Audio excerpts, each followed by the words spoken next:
Ladies and gentlemen, I'm the one and only DJ Storms!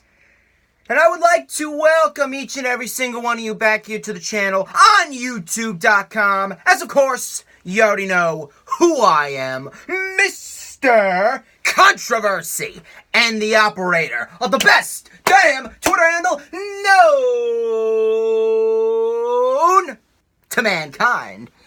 This is the Lightning Flash update for June 21st, 2019, part number 1, as we sit just a couple days away from WWE Rematch Grounds. Oh, I'm sorry, I mean WWE Stomping Grounds, or whatever the fuck you want to call it at this rate. At this rate, I don't even fucking care. Speaking of Stomping Grounds, yes, I will be doing a rewind for Stomping Grounds, and I'm planning on having Tyson Arnold on the rewind for Stomping Grounds. Depends on if he's free. Depends on if he's free that day. We're going to see how it works out. I'm assuming it should work out fairly well because he doesn't work until later on Mondays. I'll let you guys know about that. But regardless, we're going to get into the weekly show reviews here on the Lightning Flash Update Part 1, and I have a lot of news to talk about on the Lightning Flash Update Part 2, so stay tuned. Stay tuned later today for Part number 2. Monday Night Raw. You know what I realized? The common trend for this week on WWE television, and it's almost every week, they started off the show in a fairly decent way. Giving us hope. And then they took that hope and just tore it up right in front of us. They took that hope and just crushed it into little tiny bite-sized pieces right after the first 30 minutes of each show. And I'm talking about Raw and SmackDown this week. They started off the show in decent ways and then crushed our hopes and dreams. Seems to be the common trend for WWE main roster programming nowadays. They start off with something good, and then they crush our hopes and dreams.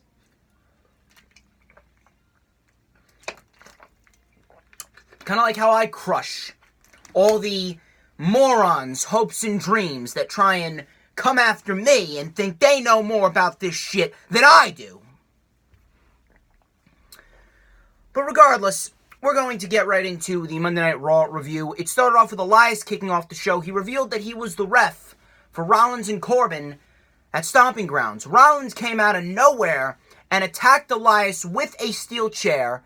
Rollins then promised to take out anyone that sides with Baron Corbin, and therefore Elias did not want to be the special guest referee anymore because he was taken out by Seth Rollins, and he's going to have Seth Rollins watching his back.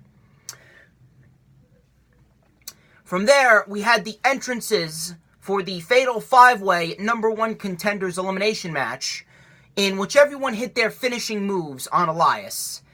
And pretty much Elias being signified as a complete joke, a complete waste of time, a complete waste of space.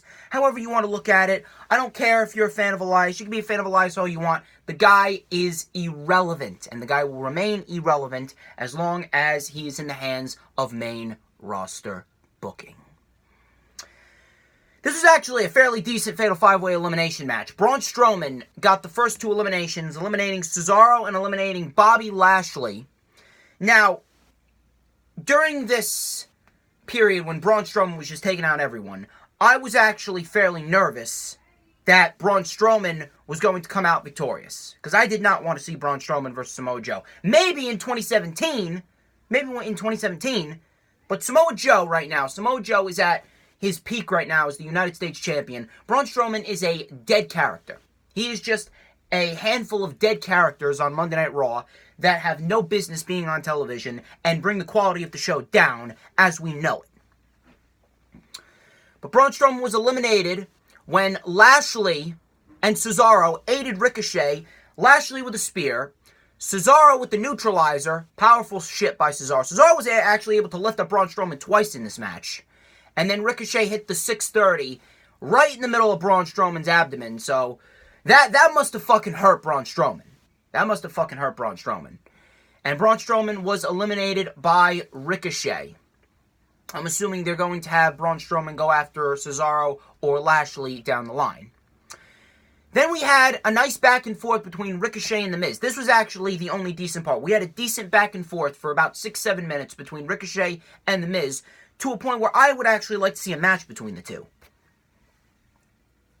Ricochet ended up winning with the 630. Samoa Joe went for the attack, but Ricochet ended up fighting off Joe. We get Ricochet and Joe at Stomping Grounds. Now, originally, I thought they were going to go with The Miz, mainly because of the fact that Stomping Grounds is a dead pay-per-view. Stomping Grounds is an irrelevant pay-per-view, and Ricochet versus Samoa Joe is a WrestleMania-like match. But since WrestleMania already happened, I would have thought that they would have saved it for SummerSlam because it's that big of a match. Realistically, this is the best-looking match on paper on Stomping Grounds. So I didn't really think that they would go with it this early, but they could very well pull the trigger on Ricochet. Maybe at Stomping Grounds, maybe at Extreme Rules, maybe at some. Maybe they drag this out throughout the entire summer, and maybe Ricochet wins the title at SummerSlam. But I really don't want to see Samoa Joe just have a 3-week second reign as United States Champion. Samoa Joe, realistically, should have never lost the United States Championship to Rey Mysterio. Samoa Joe should have beat Mysterio at Money in the Bank. Samoa Joe should have held the title to Stomping Grounds, and if you wanted to pull the trigger on Ricochet there, then you absolutely could have pulled the trigger on Ricochet right here at Stomping Grounds. But Samoa Joe hasn't even had much of a reign in his second reign. Then we had a segment, a face-to-face segment between Becky Lynch and Lacey Evans. Literally, it's the same shit that we've seen with Becky Lynch and Lacey Evans. Literally, it's just a reiteration of what we've seen last week and the week before and the week before and the week before. There's nothing new about this Becky Lynch-Lacey Evans segment or storyline. They have booked Lacey Evans to a point where no one should want to see her in the title picture at least until 2021. Literally, I really don't know how anyone could be okay with Lacey Evans getting all of these opportunities and all of this airtime, and they've completely overplayed and overbooked this feud, just like they've overbooked and overplayed everything else on main roster television. Becky Lynch took out Lacey Evans as Lacey Evans was getting in the ring, and Becky walked off. If Lacey Evans becomes the Raw Women's Champion, I think I might be done. I think I might be done with the entire women's division. I think you might as well label the entire women's division irrelevant. And God help us, God fucking help us if Alexa Bliss becomes the SmackDown Live Women's Champion. God fucking help us. Bryan came out to cut a promo saying that he will excite LA when he defeats and humiliates Seth Rollins later tonight in the main event. I mean, Bryan is great and all, but why are you having Daniel Bryan and Rowan on SmackDown Live when they are in a feud with Heavy Machinery? And why are you just giving away Daniel Bryan and Seth Rollins for free on television when, you know, these two could realistically put on a match of the year candidate, and you only give them 7 minutes? You only give them 7 fucking minutes, and then you just have the match restart out of nowhere. And then Michael Cole literally said, "Oh, whoever made that decision it's a great decision. Whoever made that decision." Oh, you don't know who made that decision? You could have at least had an authority figure come out and make the fucking match. But instead you have to have Mike Rome announce that, oh, it just magically restarted, right? Just magically restarted. I think I'm gonna have to start bringing 2 water bottles when I do these videos, especially when I talk about Monday Night Raw. The War Raiders then defeated some jobbers, and by the way, I'm gonna talk about this little incident with the War Raiders and how the War Raiders and Kairi Sane and Asuka were magically found this week. I'm gonna talk about that on part 2 because I'm gonna talk about the major report of superstars being infuriated of Shane McMahon's push. And then we had more of this 24/7 title garbage. Can somebody please tell, why the fuck is R-Truth and Carmella in the crowd? R-Truth dressed like a fucking hybrid of Colonel Sanders and the Mountie. Meanwhile, Carmella is dressed like a fucking pilgrim. That's what you think's gonna draw ratings? That's what you think's gonna draw interest? R-Truth dressing up like a combination of the Mountie and Colonel Sanders, and Carmella dressing up like a fucking pilgrim. Thanksgiving is in 5 months. Thanksgiving's in 5 months. I'd rather not worry about Thanksgiving and eating turkey for another 5 months. WWE officially making me hate the Thanksgiving holiday by having Carmella dress up as a fucking pilgrim. A slap in the fucking face. It is a slap in the fucking face. I don't give a shit. I'm going to say it again. If anyone finds this 24/7 title garbage funny, entertaining, or tries to justify it in any way, shape, or form of being on television, I have absolutely zero respect for you. You don't deserve the rights to social media. You don't deserve the rights or privileges that we have in life. And the world is going to be a better place when you're gone. That way you can't contaminate it with your fucking idiocy anymore. You people need to get a grip. You people need to fucking get a grip. Kevin and Sami show with Baron Corbin. Baron Corbin then selects EC3 to be the referee. Rollins then attacks EC3. The New Day comes out and they pretty much mock EC3. This is what EC3 is reduced to. Getting beaten down by Seth Rollins and then getting operated like a puppet by the New Day. EC3 even said, every time I make you smile, I die a little bit more inside. He tweeted that out literally after Monday Night Raw. And then we get a 6-man, 2 out of 3 falls tag team match in which the New Day defeated Corbin, Owens, and Zayn. Oh, by the way, apparently we got Big E and Xavier Woods versus Owens and Zayn at Stomping Grounds. Yeah, it'll be a good match, but at the end of the day, what's it going to do? It's going to do nothing. Just another filler match. Most likely it's going to be on the pre-show. Heyman comes out and does his typical shit. I really don't need to go over that. Rollins then attacked Eric Young in the back with a steel chair. After Corbin tried to make him the special guest referee, who cares? The club was approached by AJ, or the club approached AJ backstage, and AJ said, it's time for you to get serious. The club faced off against the Usos. This match literally went 4 minutes. This match went 4 minutes. And it was nothing but Anderson and Gallows beating down one of the Usos, and then I think it was Jimmy Uso that they were beating down, and then Jey Uso came in, and then they did double super kicks to both Gallows and Anderson and got the win in 4 minutes. How are you going to waste Gallows and Anderson and the Usos in a 4-minute tag team match on Raw when these guys could put on a DIY Revival-like match with, 15, 20 minutes of time? I really don't get it. Roman came out to address the crowd. Who gives a fuck? Who gives a shit? Oh, by the way, there was a couple segments where Shane, the Revival, and Drew McIntyre were backstage in Shane's private party room. Heath Slater wanted more opportunities. I don't know what Slater was asking for. I really wasn't paying attention. I was really half watching the show, and I was half on Twitter. I really didn't give a shit. But Drew McIntyre offered Slater money and then beat up Heath Slater after Heath Slater asked for a pay raise because, he's got kids and all that. They're playing the he's got kids storyline and shit. So Roman went to the backstage party room and Roman Reigns. What does it tell you when Roman Reigns fights off Drew McIntyre? Drew McIntyre, a guy who's 6'5", 250 pounds. He's bigger than Roman. What does it tell you that he fights off the tag team champions in the Revival? Oh, by the way, I got news on the Revival as well. And then he fights off Shane McMahon. He runs after Shane McMahon after beating up those 3 individuals and ends up standing tall in the end. What does it tell you about Roman Reigns? That tells you right there that they are trying to book Roman Reigns like fucking Superman all over again. Taking out 4 individuals at once. Is this 2015 where he's taking out the League of Nations? The Iconics defeated Alexa Bliss and Nikki Cross women's tag team title match. Horrendous. Absolutely horrendous. This is the first time the women's tag team titles were even defended since April 9th. Get those titles off the Iconics ASAP. Firefly Funhouse. This was actually the second good part about Monday Night Raw. Bray Wyatt kind of just vanished away from the Firefly Funhouse, saying, "Let him in."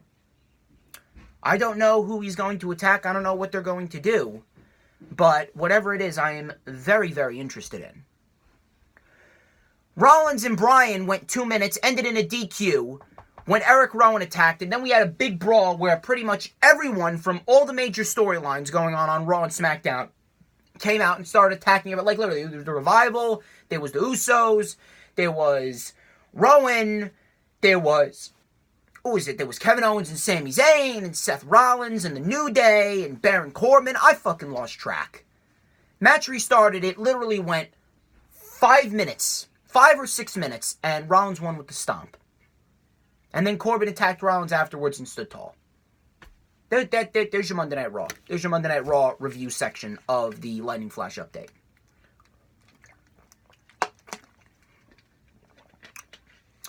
Biggie and the New Day. The New Day. Fuck the... I literally wrote down Biggie and the New Day kick off the show for SmackDown portion of this review. I literally have that written down in my notepad. Biggie and the New... That's how much my brain was completely out of it during Raw and SmackDown. I was literally not paying attention for any of it. Biggie and the New Day. Of course, Biggie's part of the New Day. So, The New Day kick off the show. Oh, and by the way, you know how out of it I was, and you know how much I just did not give a fuck, and you know how distracted I was? I literally wrote same old generic promo, and I wrote old with 2 L's, and I wrote generic twice. That's how much I really wasn't paying attention, and I really did not give 2 shits about SmackDown Live. I literally wrote down old with 2 L's, and wrote down generic twice. Ziggler came out, again, same shit.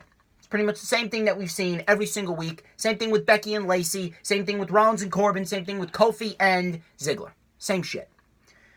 Ziggler ended up defeating Xavier Woods. This was actually a fairly good match. This was the only good part about SmackDown Live. Ziggler coming out on top against Xavier Woods.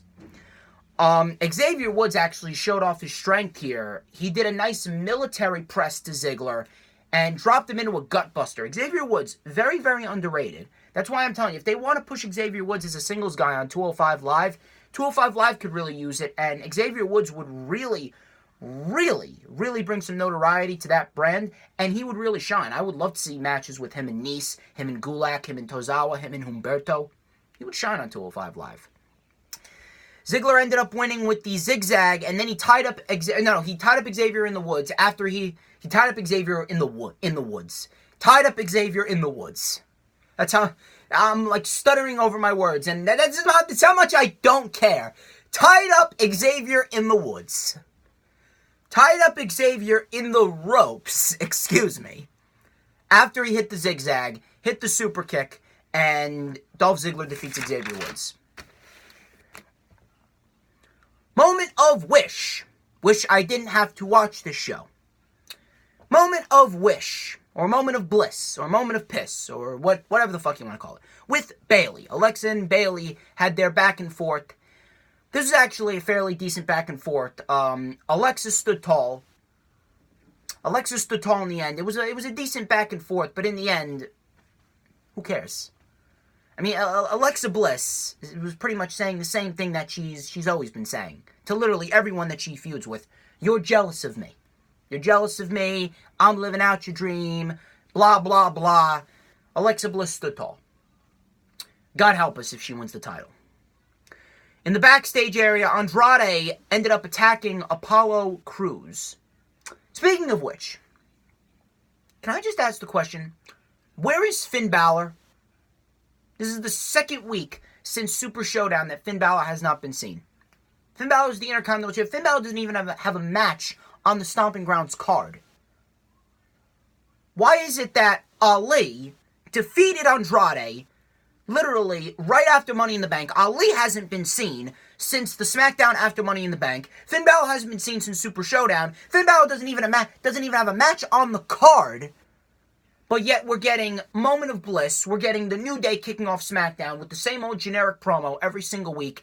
And we're getting Shane McMahon at ringside watching as Drew and Elias defeated R-Truth and The Miz in an elimination tag team match. R-Truth showing up out of nowhere, trying to run away from the 24/7 title bullshit. I'm skipping around, but at this rate, I really don't give a fuck. I am just absolutely fucking disgusted and frustrated with how fucking bad that this show has gotten. That the Monday Night Raw and SmackDown have gotten. I'm just physically, emotionally, and mentally frustrated, and I am fucking pissed off at how bad these shows have become. You're most likely going to get this DJ Storms for the rundown and the rewind for Stomping Grounds. Literally, no passion, no energy, no happiness. There's no happiness when watching Raw and SmackDown. None. Andrade attacked Apollo Crews in the back. I'm assuming that they're going to put Apollo and Andrade in a program. I'm hoping that they give Apollo Crews some more airtime. And then Chad Gable was in the corner taking notes after he was just on 205 Live not that long ago. Keep him on 205 Live. Chad Gable will flourish on 205 Live. Daniel Bryan and Rowan versus Heavy Machinery was set for Stomping Grounds. This is actually another match that I'm looking forward to. Realistically, Stomping Grounds is looking like a three-match show, similar to Super Showdown. And I'll talk about that once we get to 205 Live. The third match, specifically, that I'm looking forward to the most. Heavy Machinery defeated the B-Team. Rollins then attacked the B-Team because the B-Team were outside of Baron Corbin's office earlier in the night. So Heavy Machinery and Daniel Bryan and Rowan set for Stomping Grounds. That should be a very good tag team match, if they give it time. So I told you, we got the Shane, Drew, and Elias promo. Miz comes out. And you know how Miz was being used to voice our frustrations and saying how the WWE Universe is frustrated with Shane McMahon out every week, claiming he's the best in the world. WWE basically spitting in our faces yet again and making fun of us by using The Miz. And then don't even fucking get me started on what happened later in the night with R-Truth. Drake Maverick dressing up in drag like Carmella and pins R-Truth in the middle of the parking lot. Pins R-Truth in the middle of the parking lot to win the 24/7 championship. Pins R-Truth in the middle of the parking lot and then hightails it. I'm getting married. Blah, blah, blah. Who gives a shit? Drake Maverick is the 24/7 champion. And what's that going to do? Are you laughing? Are you interested? Do you find this funny at all? If you do, your standards are so fucking low. Your standards are so fucking low. I can't even. I don't even know. I need to walk away. I need to walk away for 1 second here. I need to walk away.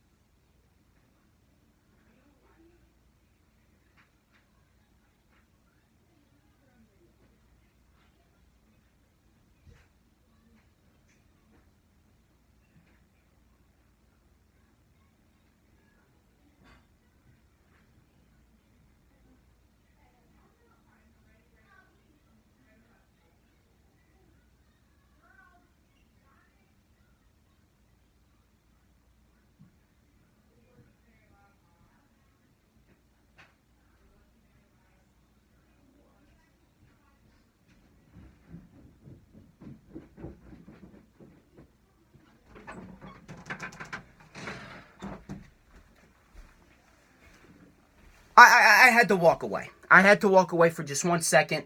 I'm literally sweating here. I am sweating as I'm talking about professional wrestling. I'm literally sweating.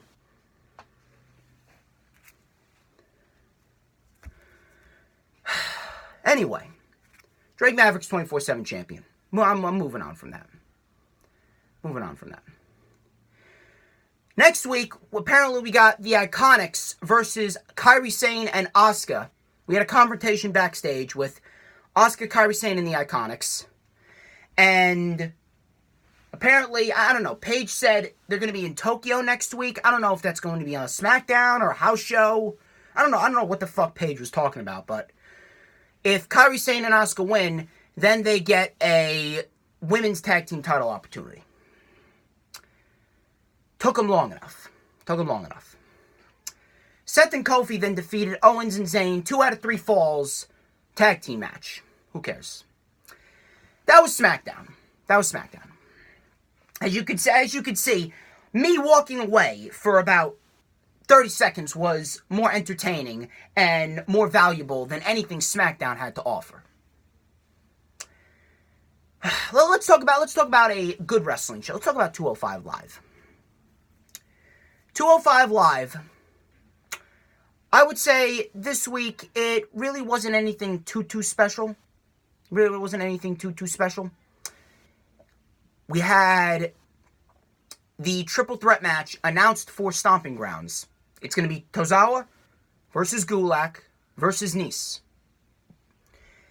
And this match, if given the proper amount of time, this match could steal the show. This match could absolutely steal the show. And I actually love that they're doing a triple threat match because it further enhances Tony Nice's reign if he could defeat these two. It gets Gulak and Tozawa an opportunity on the show, even though I probably would have preferred Tozawa versus Nice at Super Showdown. At least that would have brought the show up in quality just a little bit.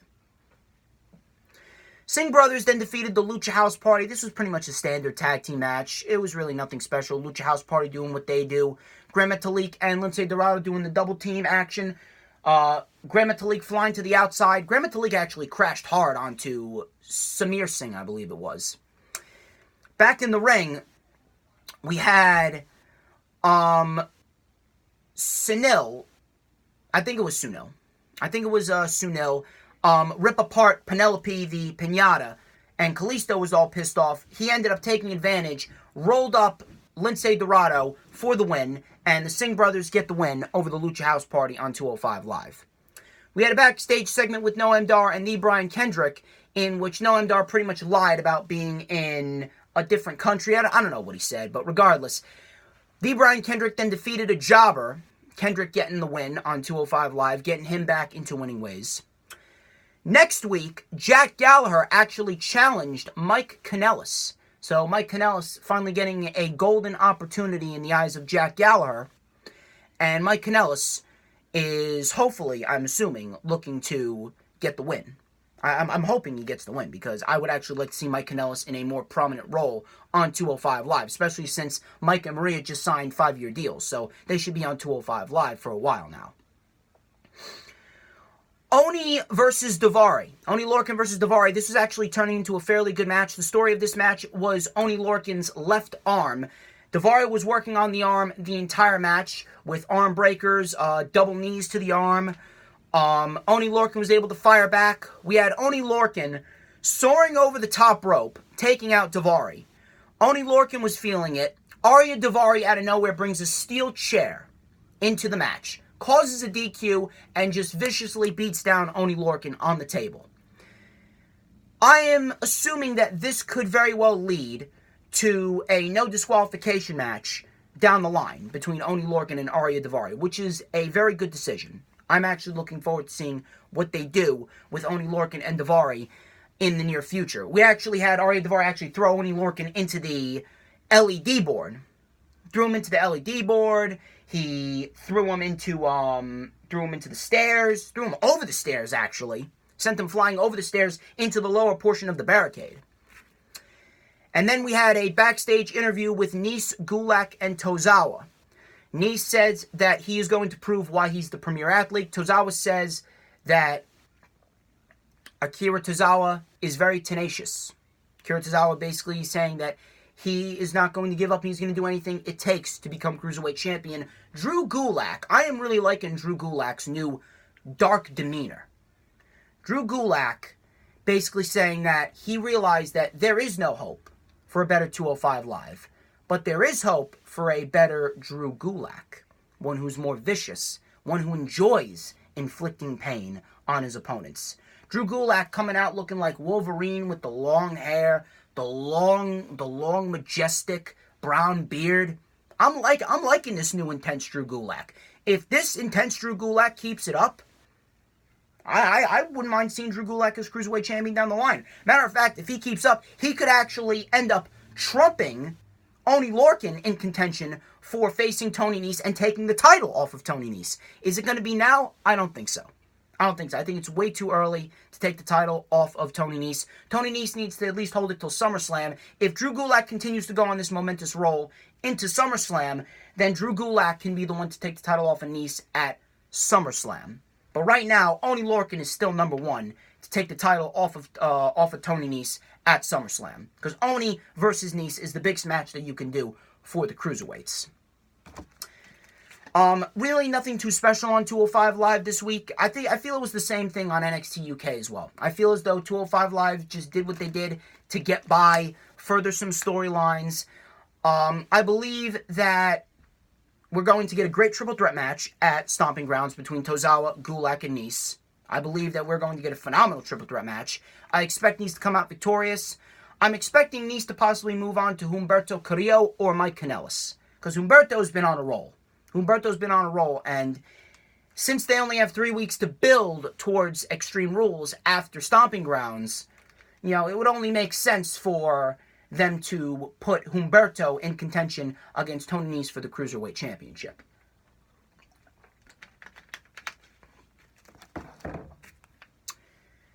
NXT UK.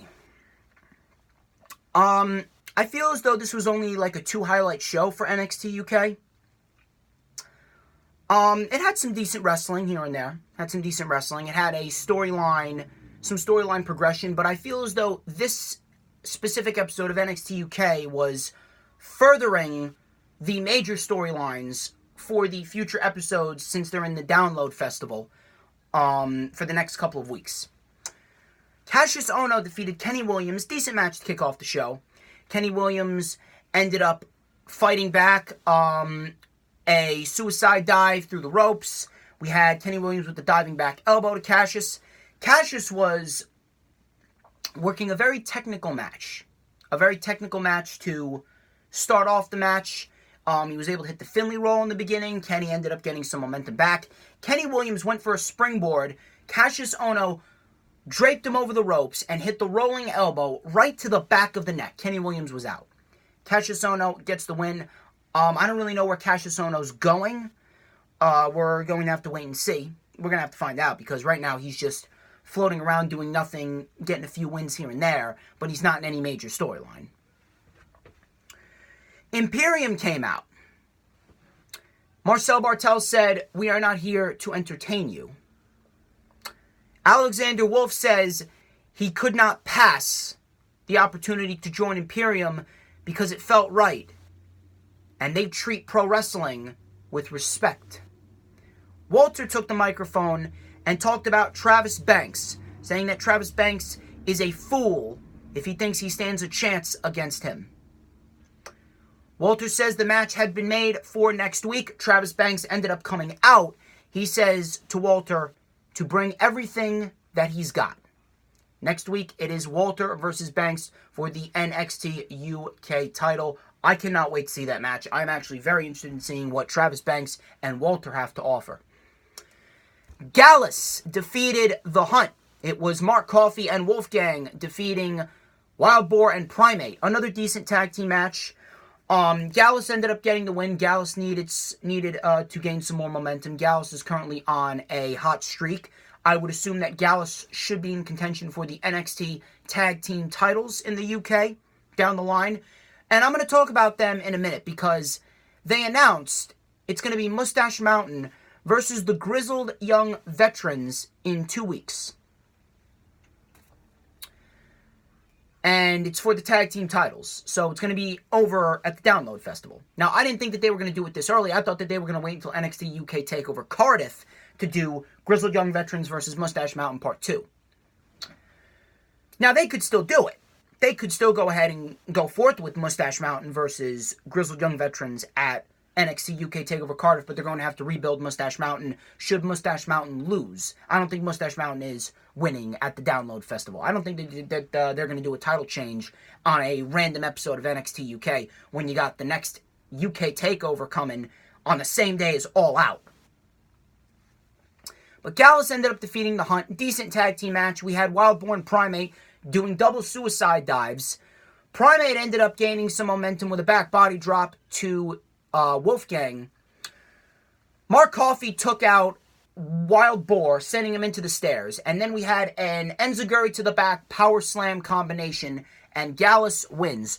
Joe Coffey ends up coming out, and they were going to dismantle the Hunt even more, but the Bomber, Dave Mastiff, ended up making the save for the Hunt. So I'm assuming that they're going to go ahead with Dave Mastiff and Joe Coffey as an undercard feud for NXT UK. We could very well get a stipulation match on the NXT UK TakeOver Cardiff show on August 31st with Dave Mastiff and Joe Coffey. I think that could be the final feud for Dave Mastiff before Dave Mastiff is finally inserted into the United Kingdom Championship title picture, because I really want to see what Dave Mastiff has to offer against someone like a Walter or someone like Travis Banks if he becomes champion down the line, or Pete Dunne, people like that.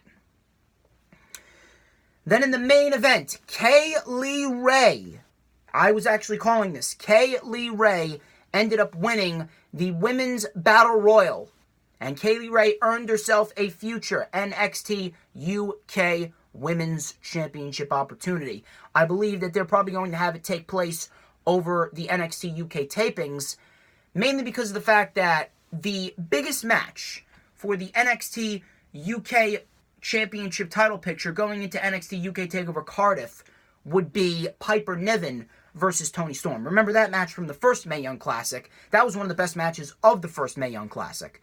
So if they want to go ahead with Piper Niven and Toni Storm, and Piper Niven gets the win over Toni Storm, then I'm pretty sure that they're going to go with it. Kay Lee Ray will be women's champion down the line.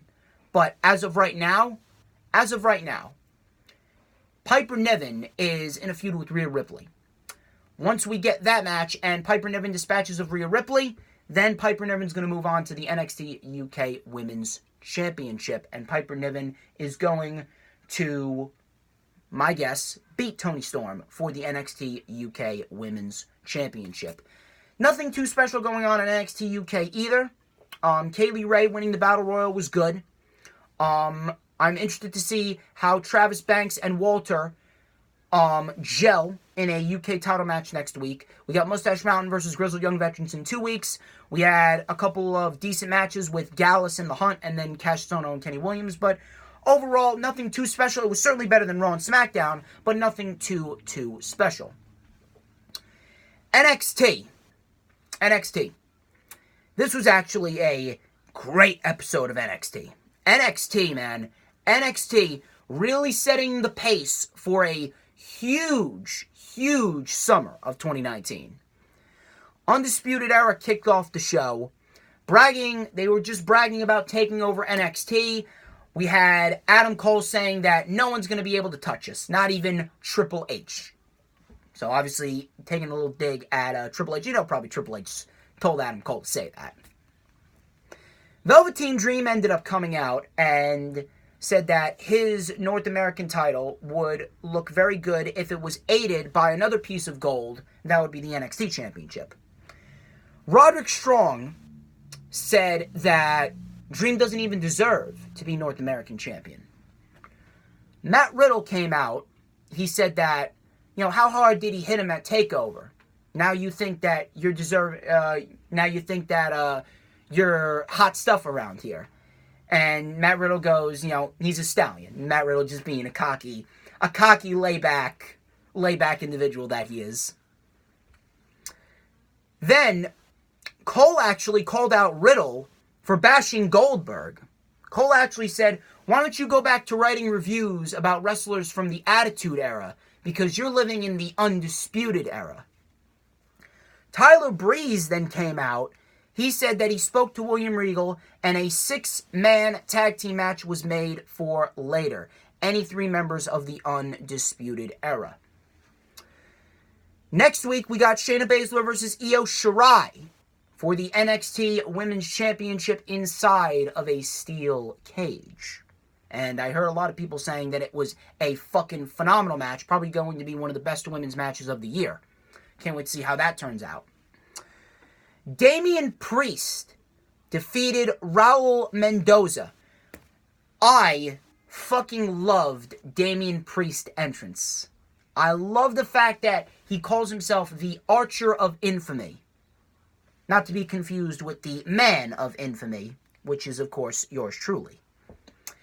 He had a spotlight on him, and he did the bow and arrow thing, and then when he let the arrow go, Damian Priest in fire came up on the screen, which was fucking beautiful.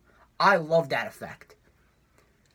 Damian Priest got in the ring, and he was facing off against Raul Mendoza. We had Raul Mendoza trying to get his offense in, springboard enziguris. He went for a suicide dive. Damian Priest caught him and choke slammed him on the apron. A choke slam on the apron looked fucking brutal. Then Damian Priest did a modified version of the Trouble in Paradise. He didn't actually leave his feet, but he did a modified version of the Trouble in Paradise in which he spun around. He kept his foot on the ground and ended up just hitting Raul Mendoza in the side of the head with the roundhouse kick. Then we had a rolling cutter by Damian Priest, and Damian Priest defeats Raul Mendoza. Damian Priest is going to be a major player. He's going to be a major player to come in NXT. William Regal actually announced that there's going to be an NXT breakout tournament because they have so many people in the Performance Center. Now, this is something that I wish the main roster would do. An NXT breakout tournament with people that we've never seen before, and the winner gets an NXT championship title match of their choosing, whether that be for the North American or the NXT. I love this. I think that this is going to work out beautifully. And next week, we got Joaquin Wilde. I don't really know how to pronounce his name, so I'm probably going to get some backlash from that. But regardless, Joaquin Wilde versus Angel Garza or Garras. Angel Garras. I'm sorry. I'm usually bad with these names. I'm going to have to familiarize myself with these people, get their names down, get their styles down, get their history down. I'll do my research. That's the first match of the breakout tournament. That is also that's next week. We also got the Street Profits versus the Forgotten Sons next week. So we actually got a big episode of NXT next week, along with the NXT UK or NXT Women's Championship Steel Cage match. Sorry. Xia Li defeated Tainara Conti. I'm looking forward to seeing what Xia Li can do. It was a good showcase for both women. And then in the main event, the Undisputed Era defeated Tyler Breeze, Velveteen Dream, and Matt Riddle. Now, this was actually a chaotic six-man tag. I was actually having a hard time keeping track of it. And, the action was all over the place. Matt Riddle was going back and forth between the corners. We had Velveteen Dream make the tag. Velveteen Dream was going to go for the win, but there was a little miscommunication there, and Velveteen Dream ended up colliding with Matt Riddle. Roderick Strong was the legal man for the Undisputed Era. Roderick Strong hit the End of Heartache, which looked beautiful. Beautiful End of Heartache. And Roderick Strong ended up pinning Velveteen Dream. Roderick Strong pinned the North American champion. Now, this is something that I wish WWE would do. Velveteen Dream hasn't been pinned in almost 6 months. Velveteen Dream has not been pinned in almost 6 months. Here he gets pinned. I have no problem when somebody who's a champion takes a loss, but WWE has their champions lose week in and week out. When champions lose in NXT, in non-title matches, it's something special. It's something that's a rarity. It's something that you don't see. It's something that is unpredictable, and in a good way. Roderick Strong defeated Velveteen Dream. Roderick Strong pinned the North American champion. Velveteen Dream hasn't been pinned in 6 months. Velveteen Dream was on a monumentous roll, and Roderick Strong suddenly halted it. I have no problem with this, because Velveteen Dream is still made to feel special. WWE, they make their champions just feel like everyone else. Hell, Seth Rollins, Kofi Kingston, the 2 world champions, Finn Balor, Intercontinental Champion, Samoa Joe, United States Champion, no different than the B Team. They don't make their champions feel special. There's no substance in their championships. Meanwhile, WWE NXT and Triple H, he's making their champions, and he's making the championships mean something. So Roderick Strong getting a win over Velveteen Dream actually meant something. See, Andrade, he pinned Finn Balor 3 fucking times, and it didn't even mean anything. Because they didn't build up Finn Balor as someone special. But regardless, great episode of NXT. That was actually the best show of the week. Surprise, surprise. And ladies and gentlemen, that wraps up the Lightning Flash Update Part 1. Sorry for my little rant right in the middle of the video. I was actually, I just had to walk away for about 30 seconds a minute because I was absolutely fucking livid at this shit with the 24/7 title and what's going on SmackDown and Raw. But regardless, Lightning Flash Update Part 1. I'd like to thank each and every single one of you who tuned into this video. Do not forget to follow me on Instagram at TheDJStorms. Do not forget to follow me on Twitter at Man of Infamy. Go and check out, if you haven't already done so, if you missed the Lightning Flash update from last week, parts 1 and 2, go check that out. Later today, Lightning Flash update part 2 will go up. I got a lot of news and rumors to talk about. And later today at 7:30 is the second ever Thunderscope live stream where Thunder's performing The Wild and the Young by Quiet Riot. And, you know, perfect song to describe me because I am wild and I am a very, very, very young, hungry lion. But anyway, I also, guys, here's what I want you guys to do. I want you guys to go and hit that like button if you haven't already done so. We're going to try and get this video to 10 likes. If you aren't going to give me a thumbs up and a like, there you go. I want you to go down and I want you to comment down below. Which show was your favorite show of the week? What do you think about the happenings on all 5 of the weekly shows this week? What do you think they're going for Stomping Grounds? What do you think they're going for TakeOver? I would like you guys to hit that subscribe button if you haven't already done so. I believe we are over 1,200, if I'm not mistaken. I'm going to have to check. I believe we are over 1,200.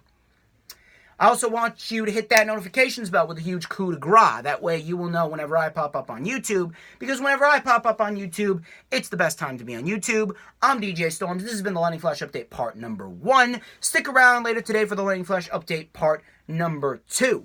I will see you guys in a few hours.